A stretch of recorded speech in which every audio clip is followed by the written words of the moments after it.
Hey, this is David Miller with the Miller Group of Keller Williams Realty. I'm here to help you get real estate smart. All right, the new stats just came out, and guess what? The average median price has dropped. Is this going to be the first of many months to come, or is this a blip on the radar? Pay attention, and I'll let you know my thoughts.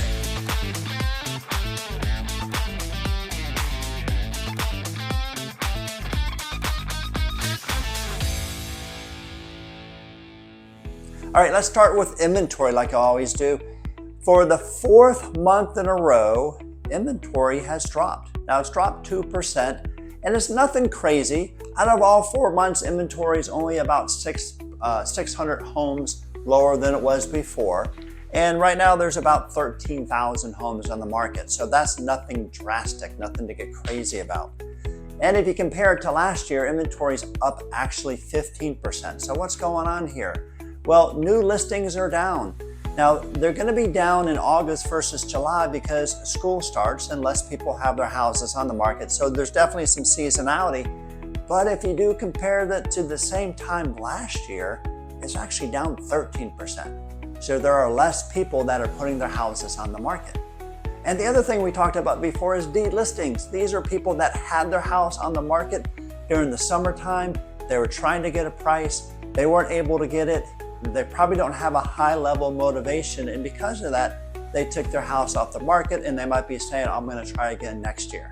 So those things represent the supply of things. Let's talk about the demand. Let's talk about closings.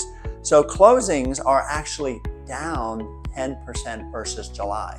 Now, once again, this is seasonality. That's expected. Less houses are going to close in August than they do in July because school starts. However, if you compare it to last year, it's down 13% versus the same time last year. So how is this affecting pricing? Well, for the first time in a long time, the average median price dropped by 2% versus last month, okay? It's been stable for about 4 months, and then now it just dropped down. So is this the first of many months to come? Is this the correction that we've been waiting for? Time will tell. However, if you compare it to this same time last year, it actually went down as well. And that hasn't happened in a very long time. Obviously, when COVID was out, and even before COVID, pricing was going up. The average price increase over every year is about 4%. So right now we're in the negative from that part. Let's see if we can pick that up by the end of the year. Now, the other things to point out is that it's taken longer to sell the house. Average days on market before you go into contract was 69 days. Now it's up to 75 days. So homes are definitely sitting longer. And here's the good news though, is interest rates for August were 6.4%. That's the average interest rate. And for the month before, it was 6.5%. But here's the better news, is that the average interest rate right now is going to be around 6.2%. So here's the good news. Call in all buyers. If you're a buyer, this is the best time to buy because there's so much more inventory on the market. All right, there's many homes to look at. If you don't like this one, you got 4 more in the same neighborhood you can take a look at. And interest rates are the lowest they've been in a year, and we don't know if they're going to stay here. Now, I will tell you this, if it does drop down into the 5s, that's really going to turn a lot of buyers into the marketplace, and that's going to be more competition for you as a buyer. So if you're a buyer, those are some things to think about.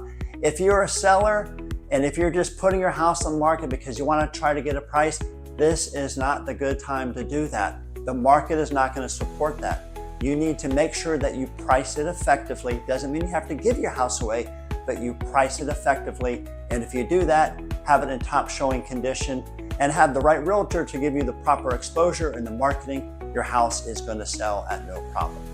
So that's where we stand in the real estate market. My thoughts from the beginning of the year, I'm still going to stand by it. As long as the rates stay between 6 and 7%, I expect the prices to continue to drop. This is the first month, and I continue as we get into the slow season. There's going to be less buyers in the marketplace, and I think that's going to cause the market to continue to drop. If you are thinking about buying or selling and you need our help, please give me a call. You can text me at the number below, or you can also email us. We'd love to help you out, and I hope that you are now real estate smart.